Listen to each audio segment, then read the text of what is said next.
Oh, okay. Excellent. You're all ready to be recorded. Thank you so much for joining us for this month's To Be Limitless Friday session. We've got Daniel Townend all the way from London, and Daniel works with Bennett. He's going to give himself a bit more of an intro, but just as an introduction, I've done some To Be Limitless. I've done some work with Daniel for the last couple of years or so, I believe it is, and I've had some sessions with Daniel. Looking forward to hopefully seeing you next week as well. And we're going to be looking at the adventures that he's taken on. You know, he's done quite a few challenges. Number one being the Silk Road, which I believe is the world's toughest off-road ultra cycle race. So yeah, Daniel's going to be exploring, you know, what it was that actually led him to do that, and what enabled him to actually get through it, and the lessons learned. So Daniel, I'm going to hand this over to you now for just to give us a little bit of an introduction about yourself, and maybe just explain like this. You know, I hadn't actually heard of Silk Road. I'm sure we've got a few cyclists on the call, but maybe give us a bit of an explanation. What did you do? You're on mute at the moment, by the way, Daniel. There you go. Yeah, thanks, Vicky. Yes, it was a ride last August. Signed up the year before. It's called the Silk Road Mountain Race, and it's part of a series. It is one of the toughest out there, if not the toughest, mainly because of its extreme climate and altitude. It's high altitude. Across Kyrgyzstan. So it's 1,900 kilometers, roughly 1,200 miles, and over 30,000 meters of climbing. So effectively like 4 Everests in height. And the highest passes are around 4,000 meters. So with kind of less oxygen up there, it's pretty tough above kind of 3,000 meters. So you have 15 days to complete it. There's various checkpoints along the way. The head of the race obviously do it a lot quicker. There are some professional riders that participate in the race. I was kind of mid-pack and then ultimately lower down the pack towards the end, and I can explain the kind of journey and how that went. The climate is very variable out there. We had temperatures on 4 or 5 days of 42 degrees. It got up to 48 on one day in the sun, and then at night time there was 2 or 3 days which are kind of -6 overnight. So it being a kind of tundra environment, it was really quite varied in terms of that temperature range, and obviously it's off-road. The vast majority is off-road, and so the type of terrain that you come across is quite rough in places, particularly on the first few days and the last day as well. Some of the mountain passes are landslides effectively. So it does involve, you know, carrying your bike up mountains and on your shoulders and pushing them up very steep inclines. Wow. Yeah. Just even listening, I was complaining about being 32 degrees here in Dubai, and the fact that it gets up to 48 and you're outside. I'm indoors in Dubai, but you're being outside highs of 48 degrees and then lows of -6. So yeah. And by the way, it'd be great if everyone could possibly turn their cameras on, if it's possible, just so it's a much more interactive event when we can see your faces. If you can do that, that'd be much appreciated. So, you know, you've explained like sort of what you were doing over 15 days. What is it that actually inspired you to take on such a challenge? You know, what was that why for you, Daniel? It's been something I was considering probably for a year or so. I'd done quite a lot of on-road cycling, trips around Scotland during COVID. So there've been days where trips where I've done sort of 10 days back to back. So I was comfortable doing stage type riding to a significant distance. I was doing 100 miles a day. I was comfortable with that. I'd previously done Land's End to John O'Groat, self-supported. I did that in 5.5 days. So I was comfortable with that. I was comfortable with that distance and that arrangement. I felt that when I was around Scotland, I did meet quite a few people that had gone off-road, and I was thinking, well, there's further adventure to be had here, and it was really quite interesting to me as to how I could do that. So yes, I did actually become interested in the sport. I wanted a challenge, and then towards the end of that year, I lost a colleague and a friend, Porrick Burke, who himself had a kind of adventurous side, and I was sort of toing and froing over whether I would commit to such a race. And I did think that, you know, Porrick, being the inspiration, would actually want me to be doing this and encourage me to do so. So I just went for it. And I wanted to raise some money for the British Heart Foundation at the same time. And this enabled me to do so. So yes, it was a combination of factors, a combination of wanting to go out, adventure, to see, you know, what I could do, put myself under some kind of conditions that would enable me to push myself. And yes, so that was principally the drivers behind it. Yeah.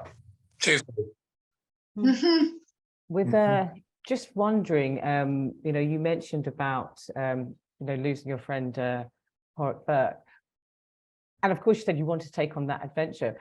Without going through such a loss, do you think you would have taken on such a challenge? I probably eventually I probably would have done, but not so soon. I think I wanted to just go for it and make that decision. I'd had no mountain bike experience when I signed up. I'd never been in a race.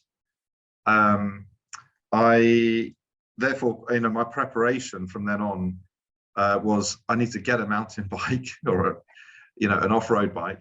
I need to start training in that regard. So I had 3 weekends beforehand to train. So I did the South Downs Way double. I did it twice in one go, and I did a large portion of the Pennine Way and a short stint in Mallorca. And those 3 weekends basically informed how I would be riding. So I was a kind of novice really to off-road cycling. So it was a bit of a baptism of fire. And I think I probably would have thought sensibly, you know, I probably need to work up to that by doing other shorter, maybe, you know, a long weekend or a 5-day event in working up to that. Most people do. Most people actually do work up to that. But I just went into the deep end. So Well, I didn't even have a bike, let alone done some off-roading. So, and it was, you said 3 weekends as a preparation for the world's toughest off-road cycle race. Even with that, of course, there was that great driver, you know, that something with losing your friend, and that must have been a great motivator. Wondering, just with, you know, you taking on such a big challenge, has anything happened, as in, or have you had any experience in your past that also contributed to you having such a mindset? Yes, it's the way I've thought about it for a while now, is that I do have a kind of attitude towards building in growth within fitness, within the way that you can progress by almost a subtle approach. So this obviously wasn't a subtle approach, but the build up over a period of time. I had my brother-in-law at the time, who was a physiotherapist and a ultra runner. He instilled in me an idea, which I've always held on to, which was about, he taught me how to run. He said, in his mind, the way to start running is to go out and make sure whatever you do, that you come back, that you've obviously felt like you've had a workout, you're sweating, but you're not out of breath, you haven't really put yourself through the mill, and you can come back and your memory of that run is that you've enjoyed it and you want to do it again. If you come back with a memory that you've really flogged yourself, especially in the infancy of taking up a sport, you come back and you've had a bad experience, you probably won't go back, or you'll be resistant to that. So slow starts, small steps, enjoy what you're doing, do it as often as you can, build a habit, and then build from the base up. So I mean, with regard to running, I built up, I was kind of doing half marathon distance, but I didn't really have the body for it. I was too thick set, too heavy, and I think ligaments and muscles kind of caught up with me, and I decided to switch to cycling. But I took the same approach with cycling. I just took my time in building up on the road, and my approach was kind of gain, plateau, gain, plateau, gain, plateau, and consolidate along the way. And I've always kind of taken that approach, and I felt I'd done that on the road. I was kind of capable of those distances. I had the general aerobic fitness. I had a background in rugby. I played rugby for 20 years. So I knew I had a good engine. Wasn't particularly light, but I felt that I had the strength to be able to kind of build up and up over time. So that's what I did on the road. And then I just felt that I could transfer that into the off-road riding. I also felt as if, away from the riding itself, part of bikepacking is what you do off-road. Away from the bike, what you do with your gear, what you do overnight, in terms of unpacking, camping, cooking, cleaning up, repacking, how you deal with stopping, how you deal with food, how you look after yourself, what your clothing is, and all of that. And I felt as if I did have experience on the road in that regard. I'd, a fairly outdoor person anyway, so I had familiarity with that. So I felt I could bring that together. Was there, just thinking of that, was there any support when you're out on the road? Like you said, like you had to carry all your own food and you had to plan everything yourself. And when you're on something like the Silk Road, race, what sort of support is there? There isn't. There is emergency support if you need it. So you have a tracker. You can call in an emergency, but it's really got to be life-threatening, because if you've got a scrape, or even if you break your ankle, if you can get down within a suitable time frame and you're not at threat with regard to the mountain environment, then you do so and you sort yourself out. If it's a emergency, then you can call it in. The reason being, there's 250 plus riders, and there's limited availability and limited access to some of these mountain passes.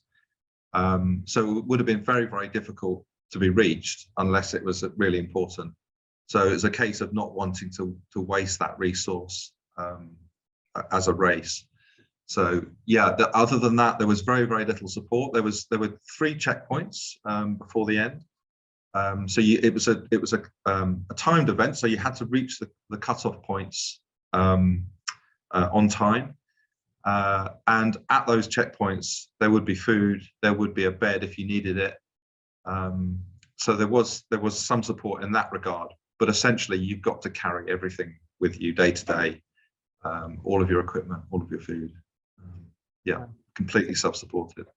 Yeah, so it's not just the terrain, the weather, it's actually you're carrying everything. And even you mentioned about those small steps and enjoying what you do. When you're doing a 15-day event like that, talk me through your inner narrative. What is the mindset? How do you still enjoy what you're doing? Yeah, so that's a difficult one, because I felt as if there were large portions, particularly at the beginning of the race, that were not enjoyable. I mean, I'm being honest, it was not enjoyable for a large portion. The looking back, the reflecting on it, the lessons learned, the sharing stories is enjoyable. But I can't dress it up other than the fact that it was extremely tough. It's the hardest thing I've done, and particularly the first 4 days. The first day in particular was very, very difficult. The interesting part of it was that it was a midnight start, so there was an attempt to get some sleep in the afternoon, but it didn't happen, and I think that was the same for every rider. So that in itself sets you off on the back foot.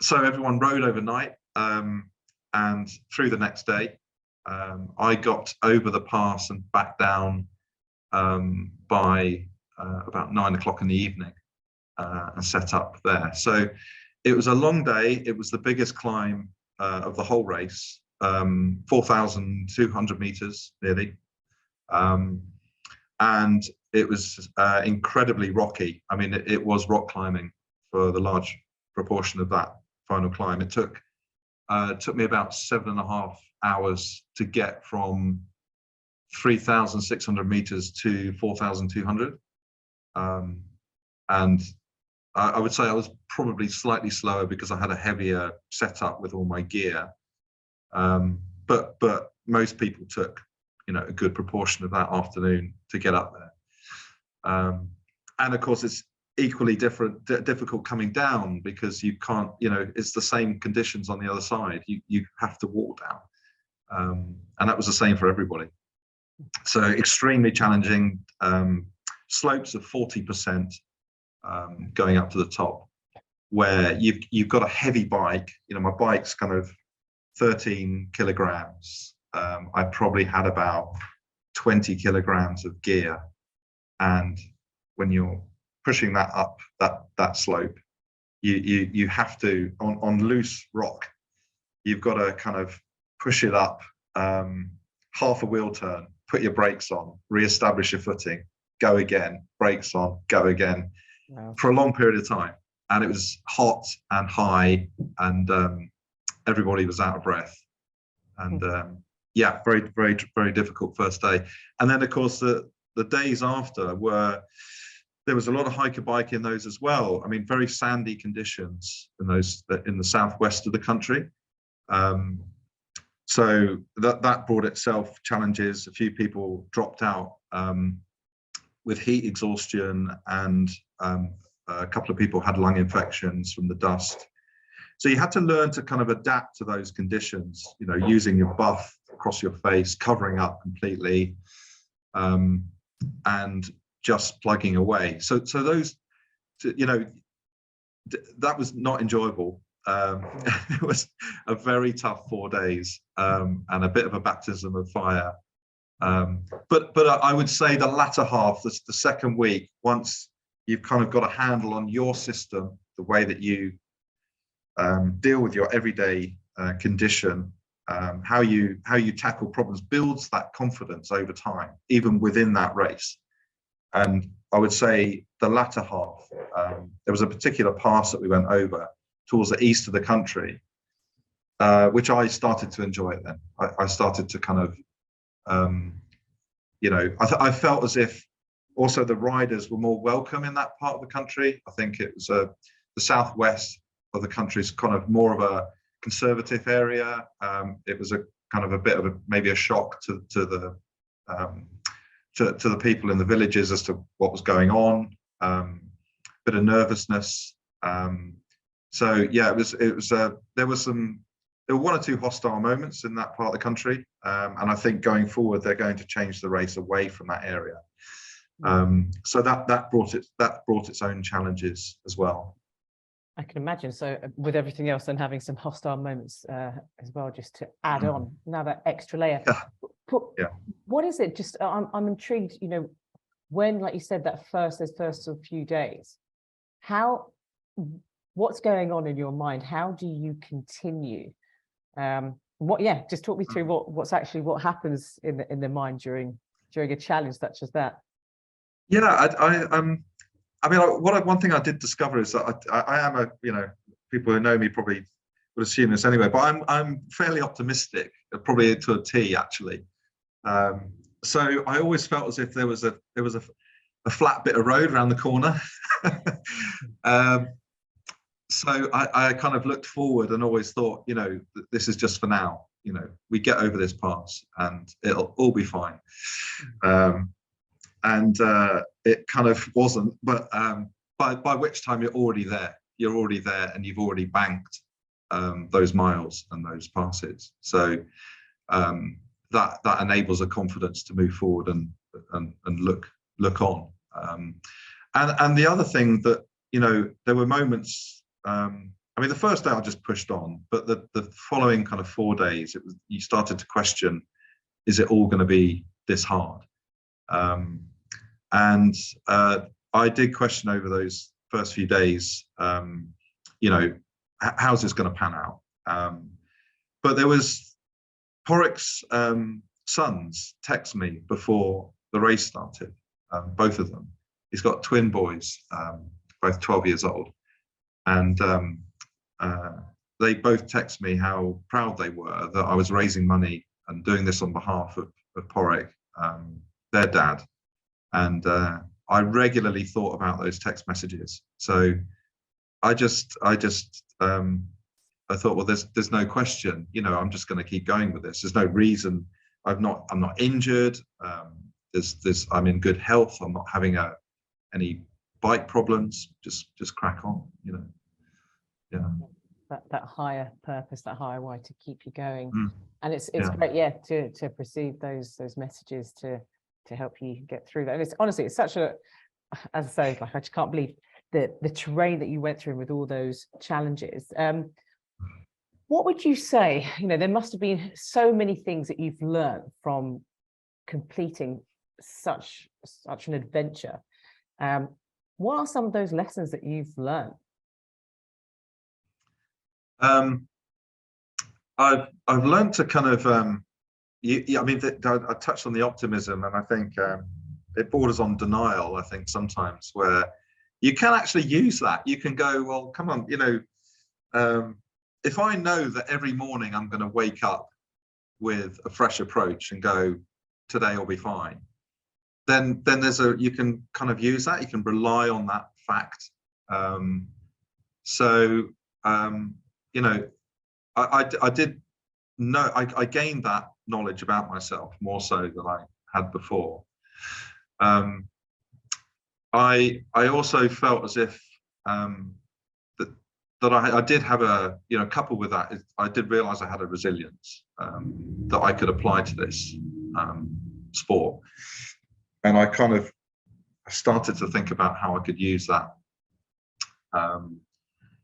I think resilience is an interesting thing. People talk a lot about resilience, but I think it needs to be used sparingly. If you have it, you can employ it. But I think there's a misconception that if you have it, you can just do it 24 hours a day.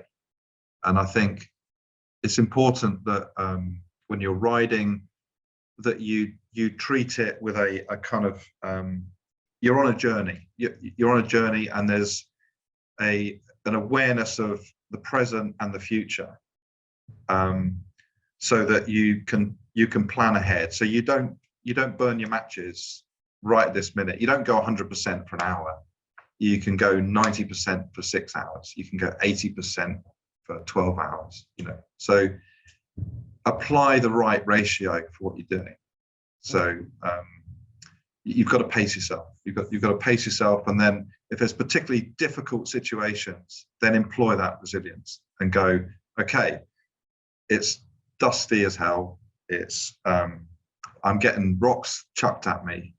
There's a dodgy bridge. It's really hot. It's high altitude. You've got a string of problems that you've got to consider. And now's the time to employ that resilience. Now's the time to go, do you know what? I'm gonna use that kind of that strength to push on through, and work out if things that are going on are important or not, whether they're temporary, whether they're long term, whether it's going to affect you for the rest of the day, what's around the corner. So you're sort of constantly cycling through these problems and solving it on the go.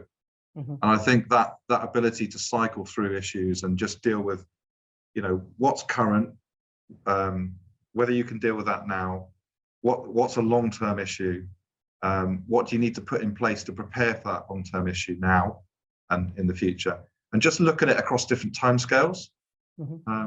I'd certainly learned that. That was one of the key things I picked up. And even with what you've just said there, you know, in what way have you been able to use that, or maybe you've used it before in your life or since, you know, those lessons?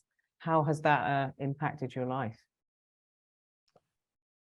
I think it enables a certain concentration. I think when when so much is going on, there's so many different issues that you have on project work professionally, but also personally. There's a lot going on. Just being able to sort of tease out what you need to do now, what the important aspects, and where does the proper care and attention lie? It's not just purely functional. It's relationships. It's it's across all ranges of experience as a person that I think you can apply that attitude.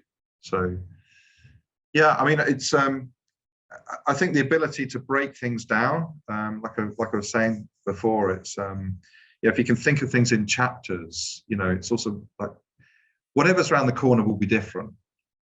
So if you deal with the here and now and resolve those issues, you can take learnings from them and then apply them around the corner to that new condition, which you've probably got no visibility of, probably got some sort of view on, but it's not clear. But you've banked that experience, you take it around the corner and you apply it again. So just trying to, I mean, the concept of a 14-15 day race is almost too much to compute, to deal with. So you've got to break it down into different days and different parts. And I think it's the same with how you employ that in your professional and your personal life. Absolutely. Breaking it down into bite-sized chunks so you can actually deal with it. And what other lessons learnt then from doing such an event like the Silk Road? I think when things get too much, you've kind of got to put your hands up in the air and have a laugh and go, this is ridiculous. This is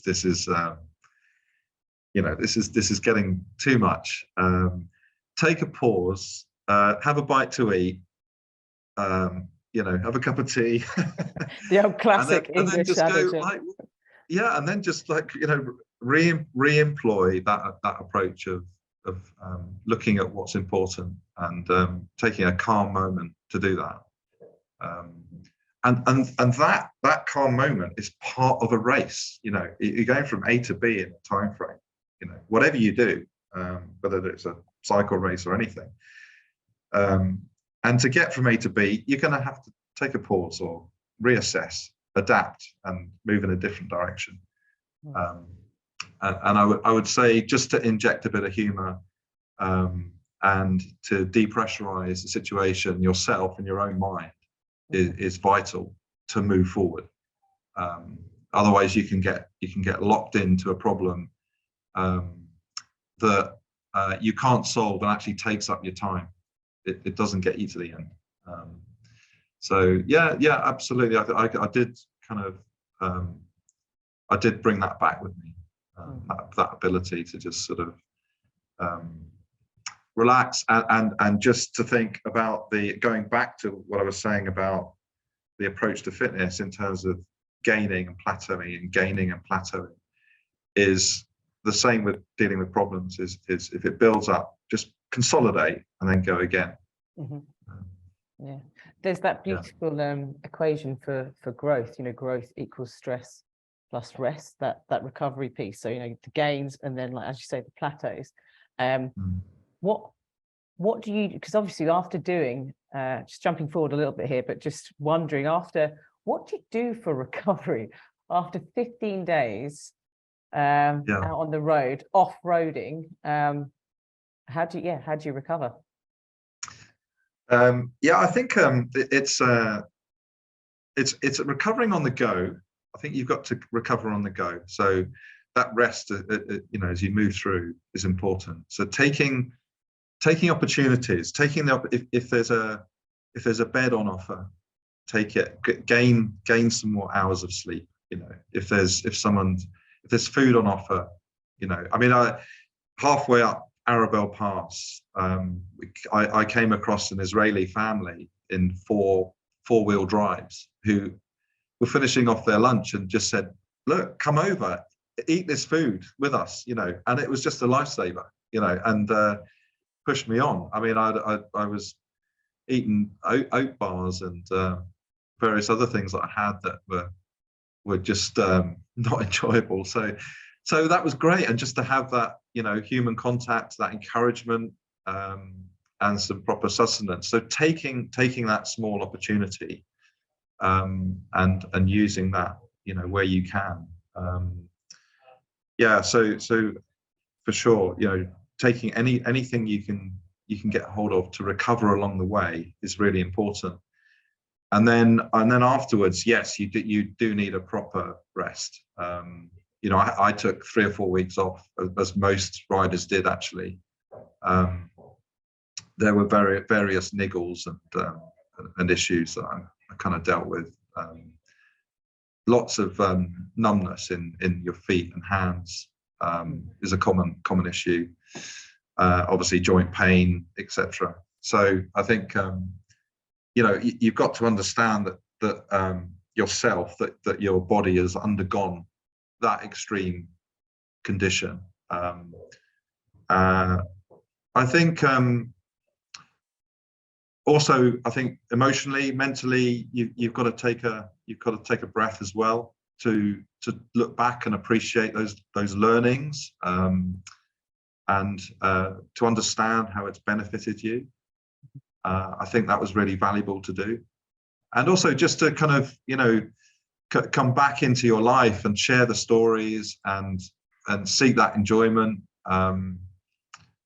was very valuable. So I think that's part of that recovery process, actually. Yeah, I can imagine that emotional recovery piece. You mentioned before about the Israeli family and that connection, because obviously I know that how many people were involved in the race when you did it? I think probably about 200.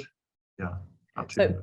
But you're obviously all on your different journeys, and you saw the Israeli family, like, wow, that connection piece. During those 15 days, how much, because obviously connection is so important, how much connection did you have with other human beings who weren't throwing stones at you? Yeah, a fair amount. I mean, obviously the riders, you're constantly leapfrogging each other either through the day or through the night, and there are resupply points. So you do see people at shops when you're buying a watermelon or picking up some more Haribo sweets or whatever is available.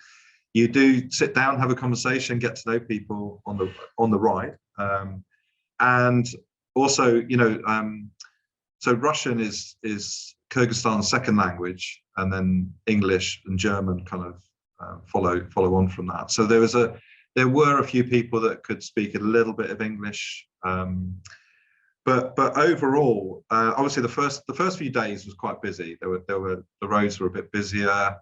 You went through a lot more villages. All the children would come out without fail. They would come out the houses, give you high fives. Everyone would say hello, and so that was really encouraging. Almost, it was kind of too much at one point, because you're struggling with all of these conditions and the sand and the heat and so on. It's it's good to do. You want to give the high five and see, have that encouragement from them. And you'd obviously get the children riding alongside you for a while, have a conversation. What's your name? Where do you live? And all of this. That was brilliant. That was great. And obviously shopkeepers. But on the plains, I mean, it was really herdsmen. They were just herdsmen. I actually came across one herdsman twice, 200 kilometers apart on different days, because the ride took you across a plain, and then we went across a pass, back down, back up the other side, and then back down the same valley. And so I saw him about 3 days later, the same chap, this herdsman called, I said, well, what's your name? He said, Ernest. So I thought, what a cracking name for a herdsman in Kyrgyzstan. And we had a good chat, and he was great. He wanted to know what was in all of my different bags. And I rode with him and his friend Oleg, and for probably about 20 minutes having a chat. So those sorts of moments are just really, really encouraging. I also had help crossing a very dodgy bridge, going across a river from a couple of farmers. So people generally wanted to help, particularly in the east of the country and the north of the country.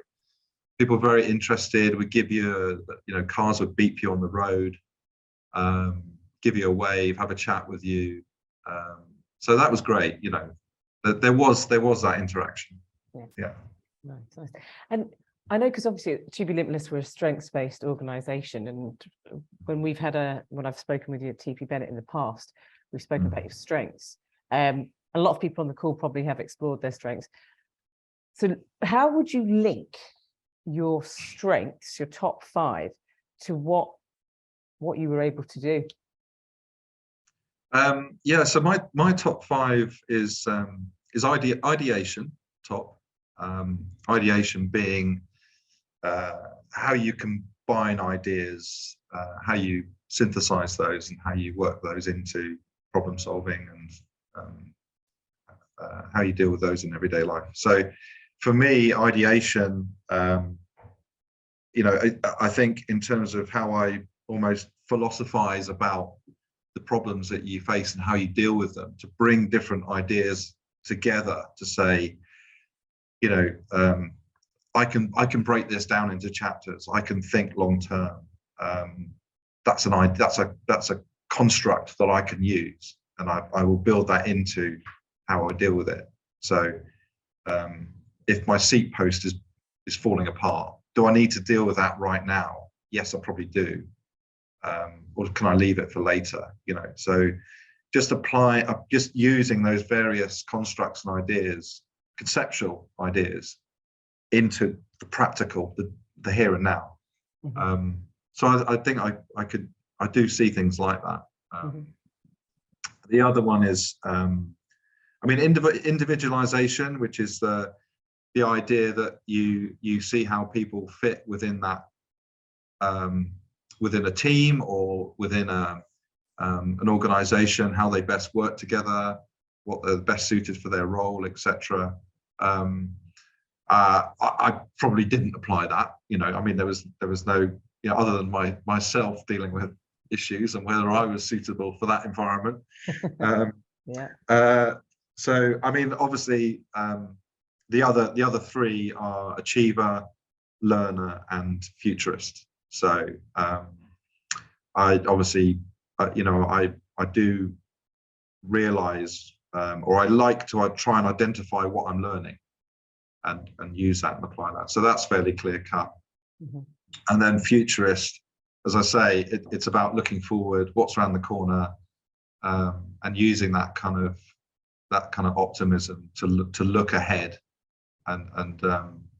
So yeah, I did feel as if I could kind of use some of those strengths that we've identified, and whereas other strengths are probably not so high on the list. And even that achiever, I'd imagine out of those 200 riders, there's probably quite a lot of achievers who are on that ride, because a lot of people obviously would have well, just wouldn't have signed up. So yeah, that was unsurprising. So you did Silk Road. What and when was that, by the way? How long ago did you complete? That was August. August. So what's happened since then? So in terms of riding, I participated in the Atlas Mountain Race a few weeks ago in Morocco, and so again, I want to build on that experience in Silk Road. It's something that I think I could improve upon the experience I had. I think I could be a better bike packer in terms of going from A to B, using my equipment, getting, tweaking that and sort of building up from there, and just experiencing different places and different cultures and different environments as part of the attraction to that. But unfortunately, with the Atlas Mountain Race, I had to pull out halfway. I had a neck injury, which became obvious that it wasn't safe.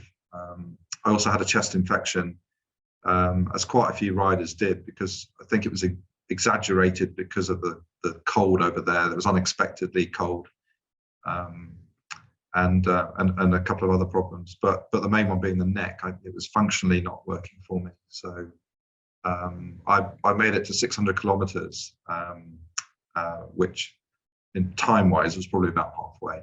And had to pull out. So yes, the Morocco is something that was great when I did it, and then I'm also doing the third in the series in Greece in May, in mainland Greece. So which is there's a lot of climbing.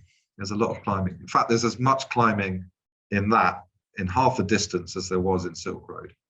Oh wow! So as in the distance the height that you're going to be reaching. Yeah. Okay. Not the elevation, but the total ascent that you make will be the same as Silk Road, but only over 940 kilometers. So. Something for you to look forward to, Dan. Yeah, I've got to hit the diet.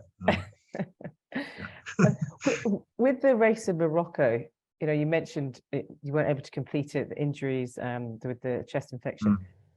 Talk to me about that. Yeah, the process of that realization. Like what happened to you when you sort of how did you decide that you had to pull out?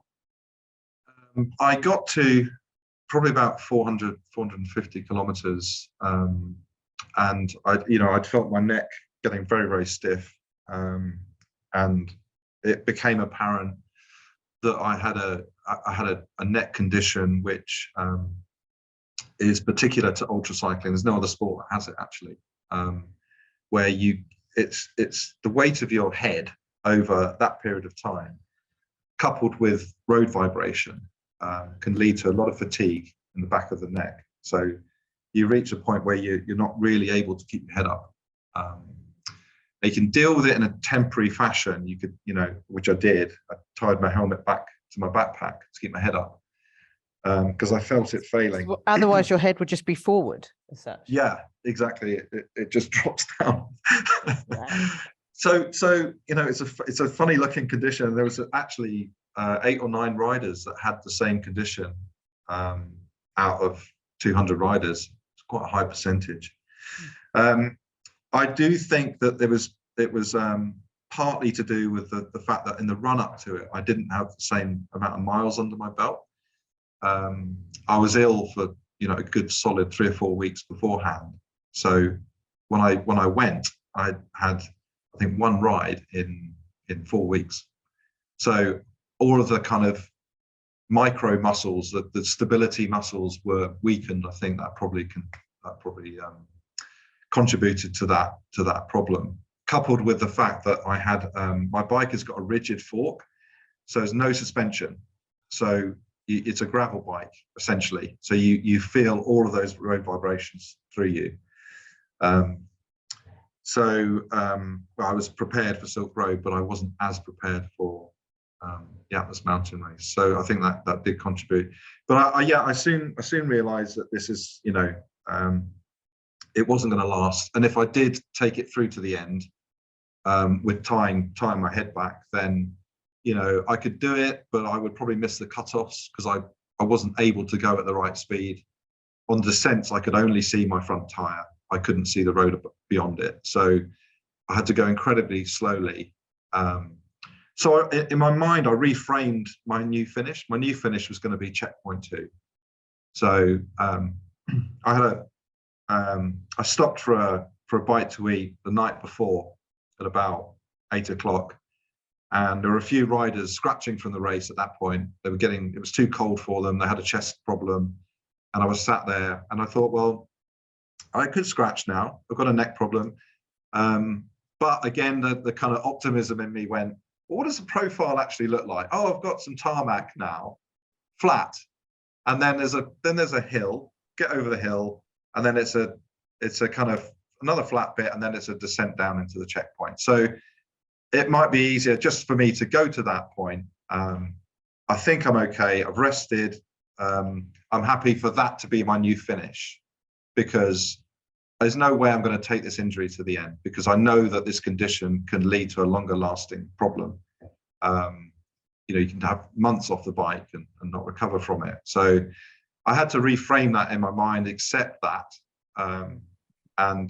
Obviously disappointing. I wanted to kind of carry it through, but I thought, again, I want to. This is something I want to keep doing. So I don't want an injury that's going to impair me in doing that. So, but I thought, no, this is fine. So I got onto the tarmac road, and it was the slowest thing I've ever done. It was a block headwind, and it was really exposed, and it was very, very cold. And I rode through the night to get to the second checkpoint, and I got to the checkpoint half an hour before the cutoff. And I walked in, and a friend I knew, fellow rider, was saying, well, I'm scratching for the race. I've got issues, and I've organised a cab. Do you want to scratch? I was like, yeah, I do. And it's like, no. Do you know what I'm saying? I'm saying, do you actually want to scratch? Are you being serious? And I said, yeah, I'm being serious. I decided 12 hours ago. So yeah, let's get the cab. Mm-hmm. And so, in a way, it's with a bit of humour and a bit of perspective, you can make that decision and not get wrapped up in going, no, I'm gonna really push through despite everything. Well, actually, no, you're going to make a mistake by doing that. And like you said, that those long-term injuries, and particularly someone with, achiever as their number 3 strength, where that the basement being, you might actually just continue on, and then it could be a lot worse. So if you were to say, like, to sum up, like the greatest lesson that you got from the Atlas race, the race in Morocco, what would that be? Just to feel comfortable with that decision, to feel comfortable, pausing and making that judgment, making that, just understanding that it's you've got to put it in perspective. There's no point flogging yourself to a point where you're just going to crumble, and you're not going to be able to do what you want to do in the future because of it. I think the interesting thing would be if I'd had that issue on Silk Road, and what would I have done in that situation? As we mentioned before, I don't know. I would like to think I would make the same call, but obviously I had a lot more on my shoulders in terms of raising money for Porrick. I was, I felt like a responsibility. More so with that ride. So I would like to think I would make the same call, but I think that's a definite learning from this ride, taking into the next. So, if I had the same issue in Greece, what will I do? Well, I'll make the same decision again. There's no, the idea of failure or the idea of having to drop out has got to be put in perspective in the rounds of the general and the progression of achievements. It's a drop in the ocean to be able to make that call. And the growth the mindset. Sorry, what was that, Daniel? Yeah, just to depressurize that situation. Yeah, absolutely. Yeah, and you've spoken a lot about, you know, that growth mindset, you learning as a learner with your number 4, such a big part of it. And there's no failure, is it? It's just actual like feedback. And so going forward, as you said, you know, into that next race, what are some of the things after Silk Road, after the Atlas race? What are some of those things that you're bringing forward with you? What's your prep for the next race? And how many days are you going to be doing on the next race? What's the terrain like? On that. Yeah, it's 8 days. I think you have to complete. So it'll be similar to Atlas Mountain Race in terms of the timing and the cut-offs and so on. So yeah, I think you know, taking the same attitudes forward to that. I think yeah, it's yeah, I mean, but much of it is kind of as I say, like trying to use the experience to make new standards for yourself. So that's how I see it, is kind of I've grown off Silk Road. I've reached a point now where I understand what I needed to do for the Atlas Mountain Race. So I had a lighter setup. I took less food. I used the resupply points more. I slept when I could. Took those opportunities. I realized that I had the temperatures were -7, -8 at night. It was really cold, more so than anybody expected.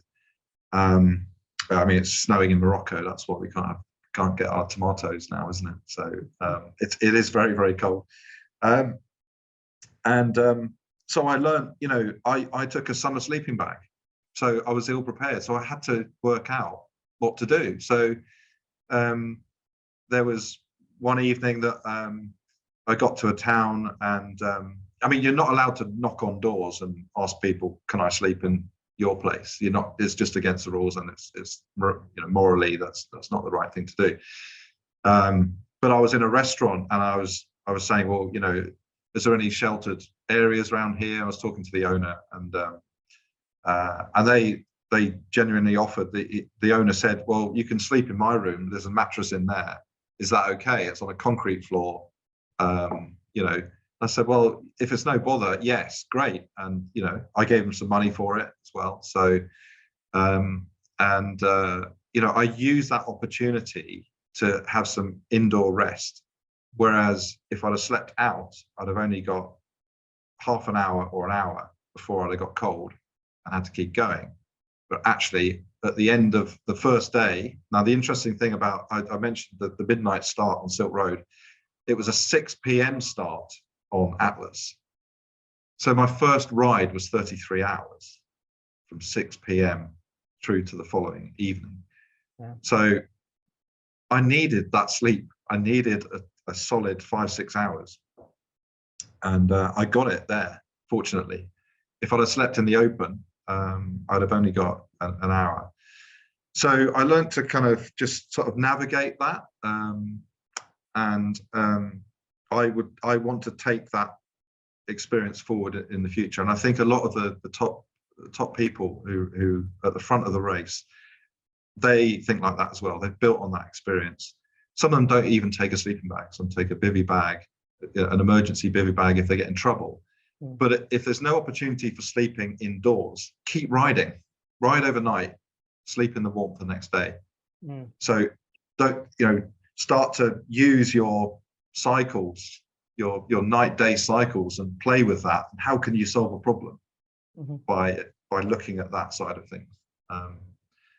So I'm going to take that experience into Greece. It will be in May in Greece, so it will be, the climate will be far, far better. So it'll be quite the same issues. And what about the neck? We spoke when we were on the call. Like what do you do? Yeah, it's recovering. Yeah. I think it's it's nearly there. So I'll be testing it out at the weekend. Excellent. Yeah. Excellent. So we're coming almost up to the hour. It goes past so quickly. But just wondering, we've sort of spoken a little bit before how Silk Road, the lessons that you learned and how it's impacted you in your work life. But just with the 2 races you've done, the 1 race you're about to do, how would you say, if you were to summarize, how would you say it's overall impacted your life and made you, the Daniel who's talking to us today? I think it's the one thing I do think about is that, with any adventure or exploration, I think how it benefits people that do that is that you're asking something of the world, aren't you? You're asking for a bit of context. You're asking to how do I fit in here? How do I fit in this wider world? And how can you take that relationship with that wider world back to your everyday life? How does that then inform your day-to-day activities, what you do, and what your relationships are with people? And I think I have gained more experience in that regard and been able to sort of bring back that perspective.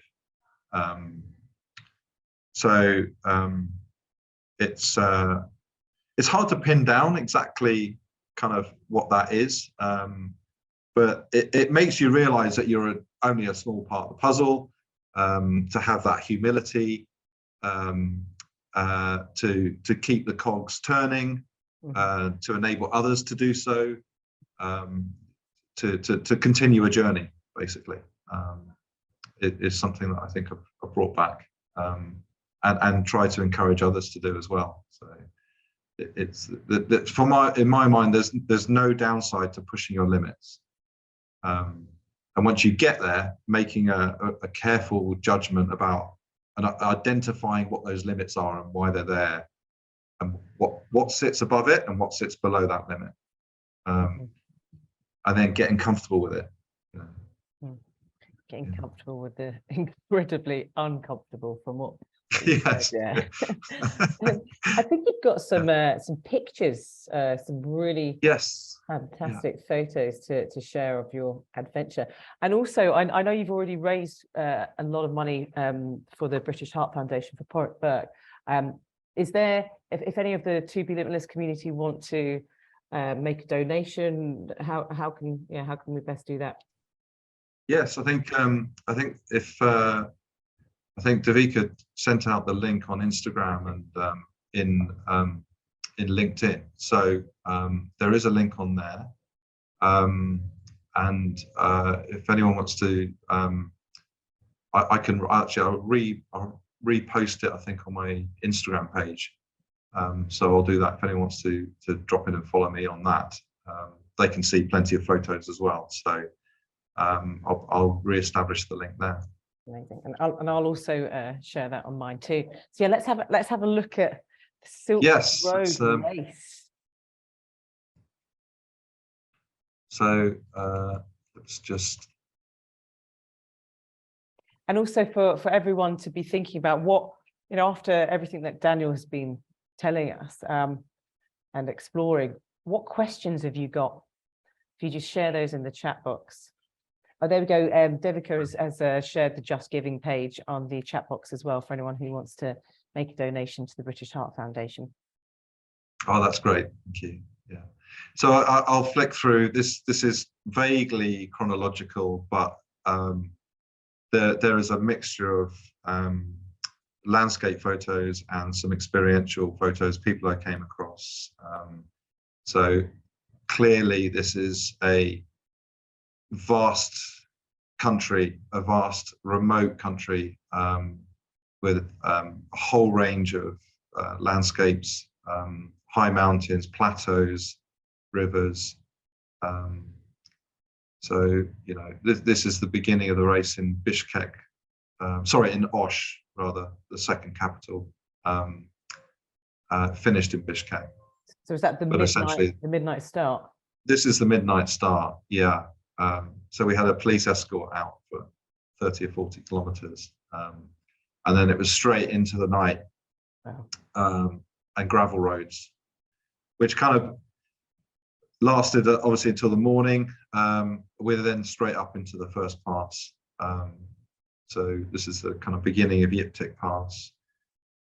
And you're just, the trails are of variable condition, and you just have to start dealing with things as they come. So these are the sorts of yurts that you find dotted around. Yeah. This is running up to, these are not necessarily all in exactly the right order, it's probably a different pass, but these are the sorts of conditions that we faced. Whoa, look at that. There were large sections of landslides that we had to climb up. It took, as I say, it took hours to get up, it took hours to come down in some ways. At high altitude, so the breathing was an issue. So how many hours were you doing that uphill, by the way, Daniel, there? Like that took me about 7.5 hours or so to get up that first pass from 3,600. So you start in Osh at about 1,000 meters. So you're climbing throughout the night, but at a reasonable gradient. And then we got to about 3,600 and then it started, the inclines got really steep. And it's broken trails, landslides all the time. I don't know, people might have seen on there was a video of an avalanche down Yuku Pass that came out a few weeks before the race. We came down that pass after the avalanche and the effect of that and the landslide that came with it, which took hours to do. I came down that at 4 o'clock in the morning in the fog, stepping over boulders and so on. So you've just got to really kind of understand the timeframes or readjust your expectations in terms of those timeframes as you go through. You got to go, well, look, I'm not in a hurry here. I'm not in a hurry. Definitely take your time. The next 10 meters is what's important. Yeah. And down the other side, this is the following morning, going south. You can see these are mountains, not clouds. Oh wow. Yeah. So that's looking towards the south of the country. The flat. Yeah, a bit of flat. Yeah. Around the corner. Just a bit flat around the corner. What's happening? And then obviously there's these vast plateaus that you cross. And then of course the children you come across coming out, meetings with fellow riders, and obviously the roads themselves where there are tarmac, they're kind of half melted, and then they're obviously used. People are cleaning their rugs on the motorway, and there's just horses everywhere. It's just open, remote, and pretty wild. And this chap here and his family helped me fix my front bag on the second day when the support for that bag broke, and he was keen on helping me retie it up, and offered me in for tea, which unfortunately I had to decline because it was, you can't really stop. You've got to keep going, especially in that first few days. I was nervous about checkpoints. Mm-hmm. You could engage more in the kind of second half of the race. Mm-hmm. Yeah. And these are sort of the conditions that people kind of live in. My tent set up very simple, single skin, quick to put up. Passing at night over the top. So this is a bike. This is a setup. So yeah, lots of water bottles.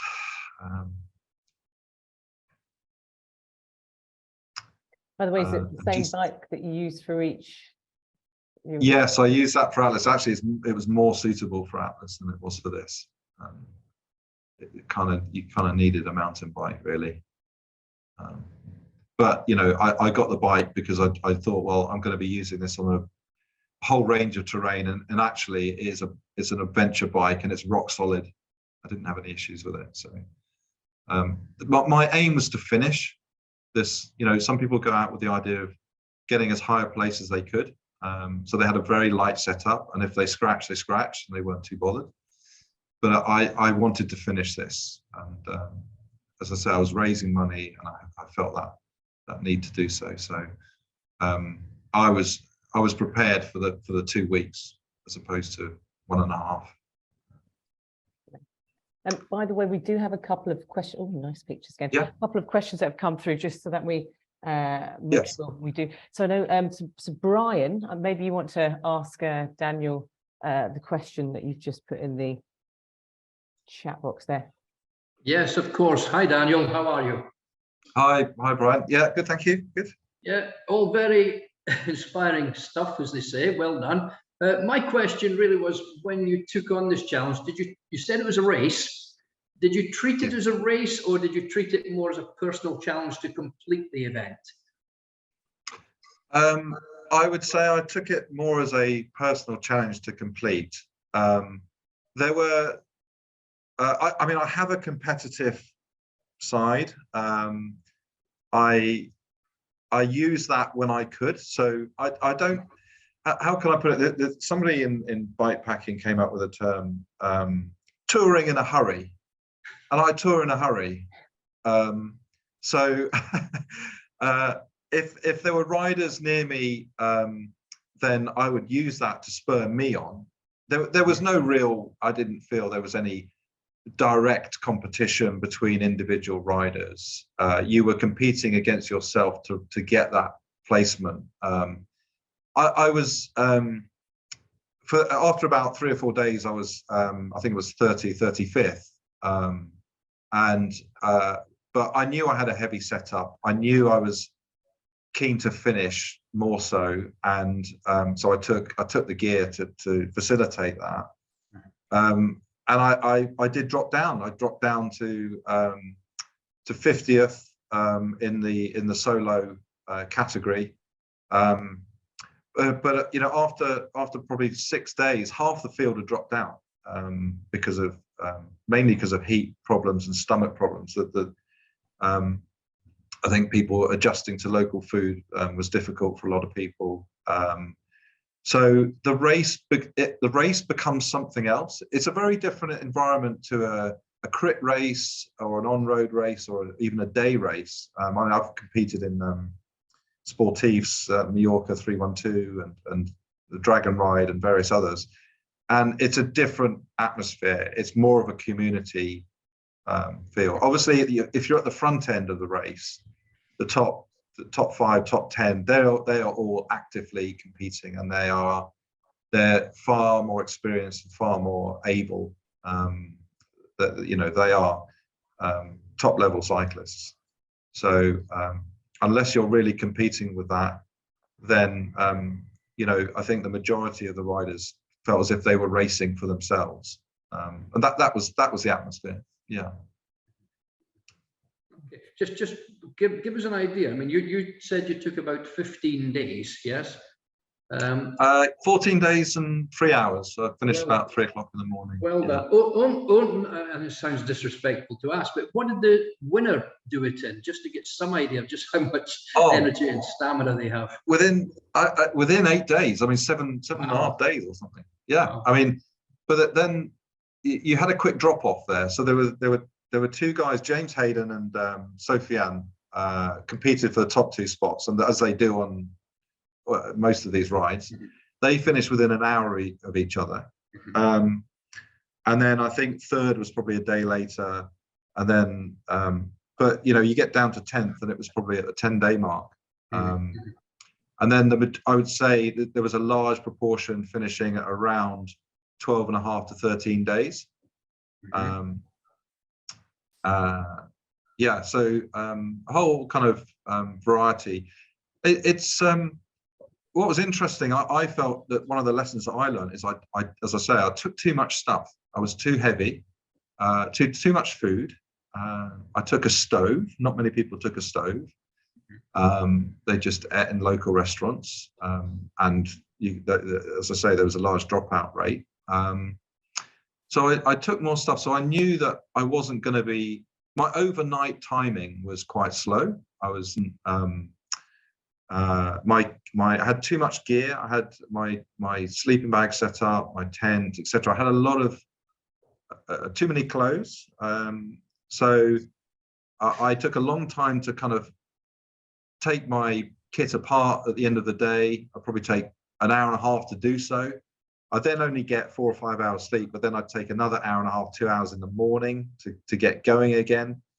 And actually, I rode with one chap briefly, and we slept in the same place, and he had a bivy bag. He rolled it out.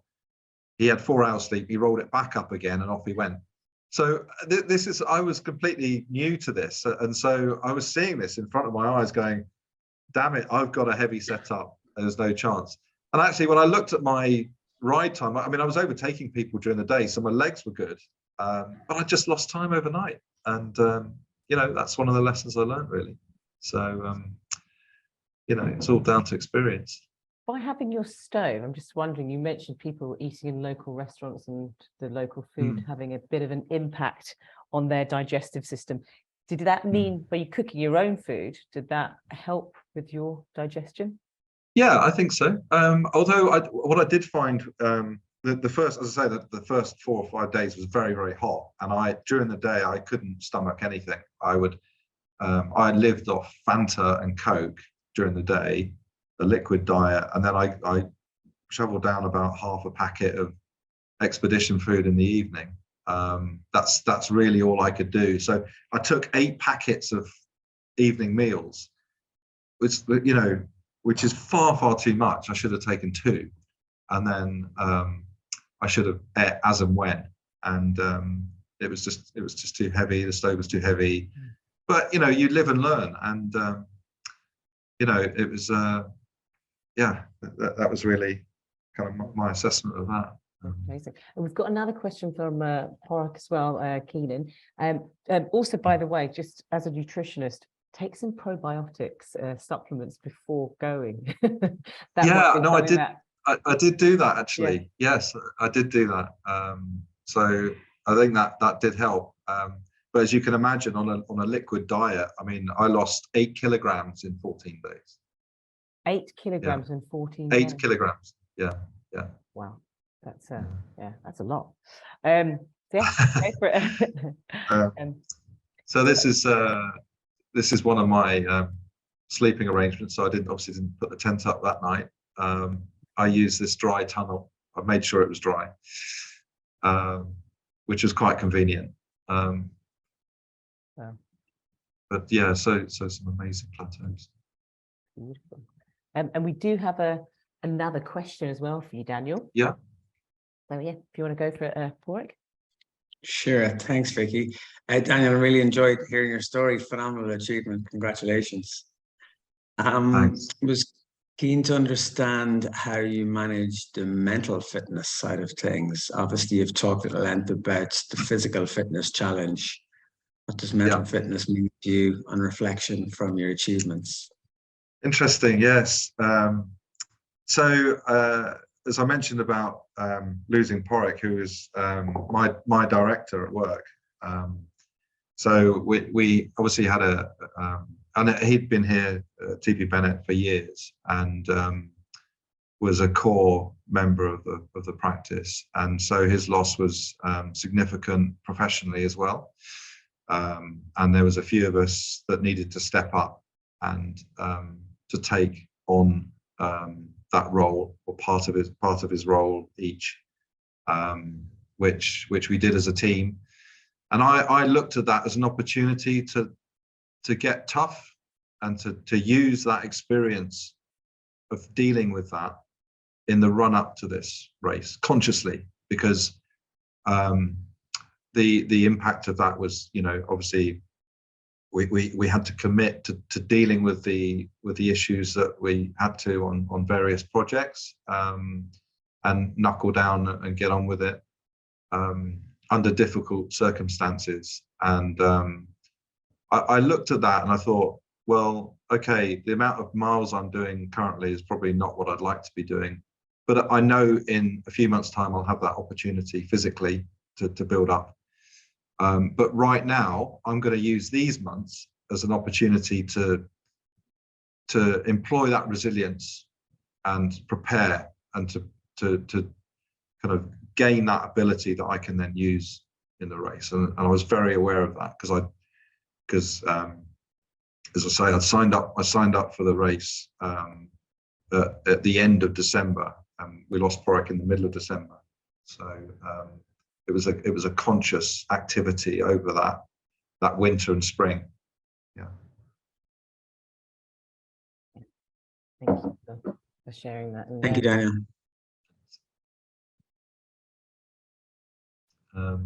Obviously, these are some of the landscapes that we had to navigate. You can see how wild it is. And some of the passes, again, river crossings was a regular feature, some deeper than others. Often there would be no trail at all, just a line on a map. Some local food. Some of it lovely, actually. Some really good stuff. are you in contact with any of the other riders still? Yeah, very much so. Yeah, I think the other thing to mention is that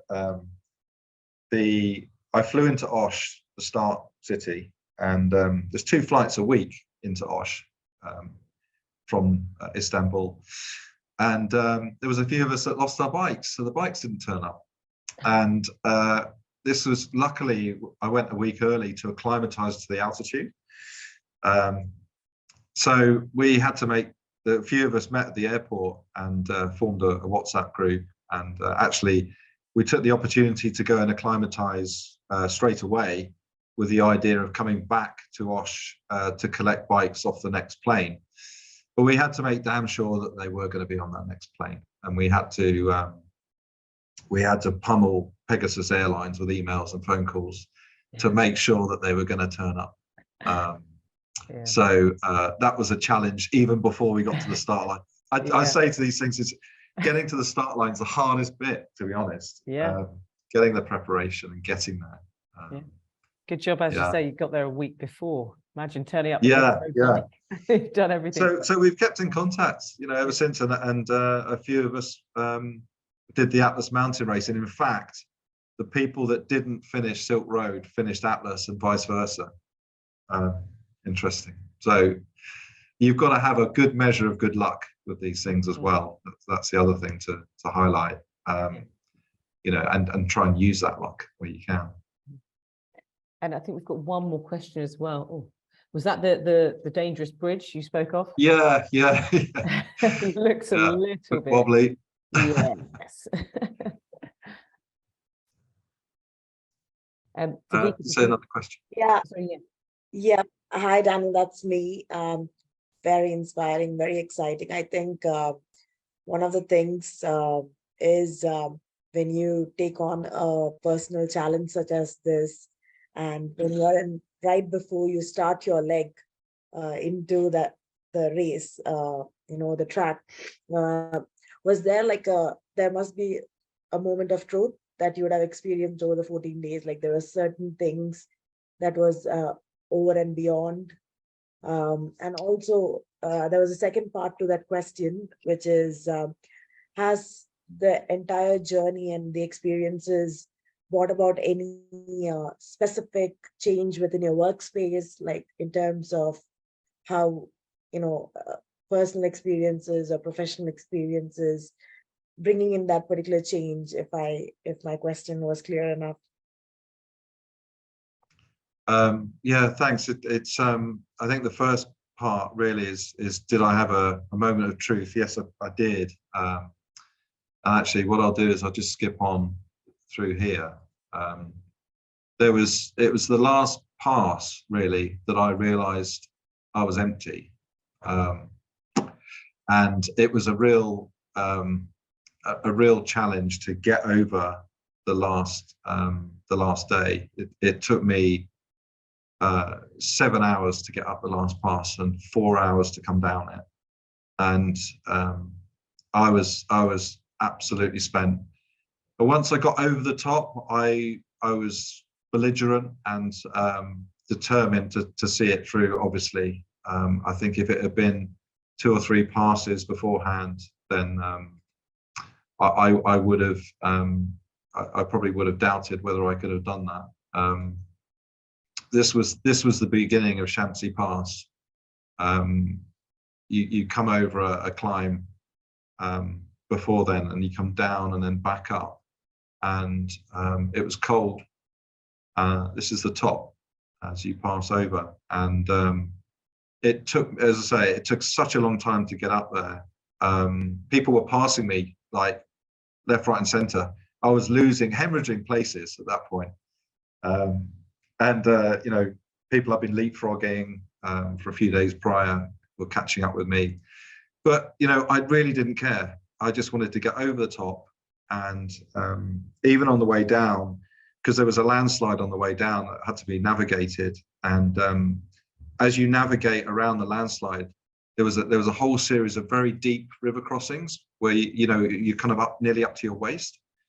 And by that point, I was fed up. I was, people would other riders would be coming down towards the river, actually biking down and taking their shoes and socks off and then getting across the river. I mean, luckily I had waterproof socks and so on, so I was quite well equipped.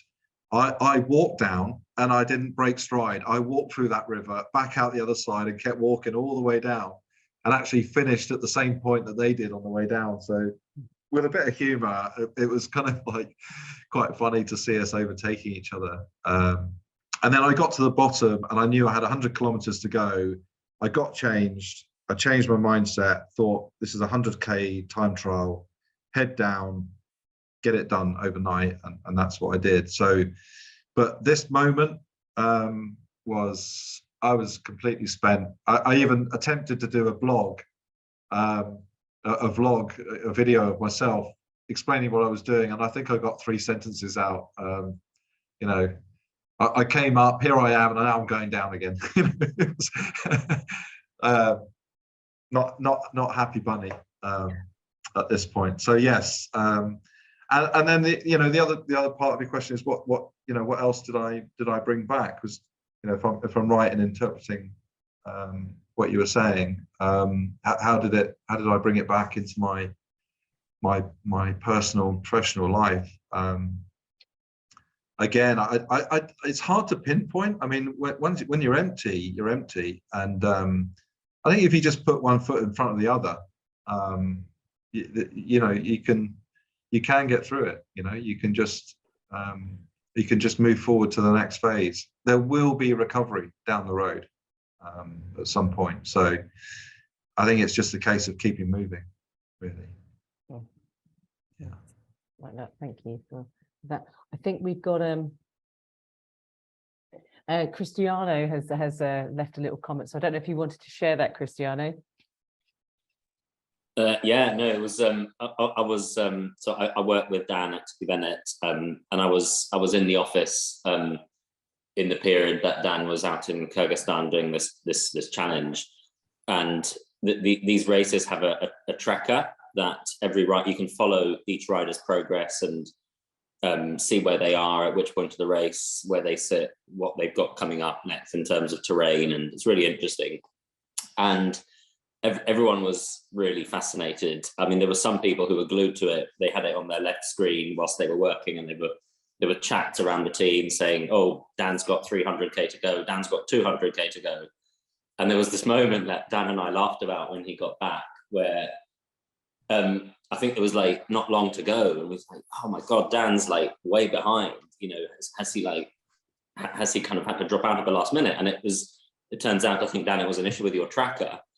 And then we all refreshed the browser, and it said Dan Townend completed in whatever X amount of days. And it was just the camaraderie and the support in the office was just amazing. So yeah, I think we've shared that with Dan before, but it was I just wanted to share that on this group as well. Thanks, Chris. Yeah, I think it's important to recognise that on the tracker app you could write messages of support, and seeing those come through was fantastic. You know, I got messages you know, I couldn't get a lot of signal obviously up here, but when I could, you know, that's that recognition of that support was great. It was a really did contribute to this. Amazing. Well, to know everyone is shouting you and watching you, they're kind of like almost along the journey with you as such. Yes, absolutely. Yeah. And when I got back as well, you know, that feedback I got from people was great. And, you know, I think that others in the practice as well were so pleased that I'd raised the money on Porrick's behalf. So, you know, helping to contribute. Yeah. That contribution piece, massive. That's amazing. Just aware of the time, we've got about 3 minutes left, Dan. So, and these pictures are amazing, by the way. It's obviously it must have been such a challenge, but to have that beauty in front of you, yeah. That is true. That when I said earlier about the experience, not necessarily enjoyment being the right word, but yes, there was moments of enjoyment and joy when you turn the corner and you see these landscapes, and they are just absolutely stunning. You know, you're on a different planet with every corner. So it does boost you. You know, you go, wow. You know, this is something I need to take on now. You know, it gives you a breath of fresh air and a new second wind, and off you go again. You know, so yeah. So if you were to say just in the last couple of minutes, the biggest learning for you, the biggest takeaway. I know we've spoken about there's been many. If you were to sort of choose the most important one for you, what would that be? Just the ability to look longer term, to think that whatever you're dealing with now, whatever circumstances you have now, there is always a horizon that we get familiar with, but actually there's another one around the corner. There is a new opportunity and a new chapter around the corner, and not to be overwhelmed by that fact at all, just to be comfortable with what you're doing now, and then seek out those new challenges, because it'll come to you. You know, these new horizons come to you as you move forward, and they'll have a different character and a different outlook and a different set of opportunities. So that's one of the bigger takeaways that I've gained from this.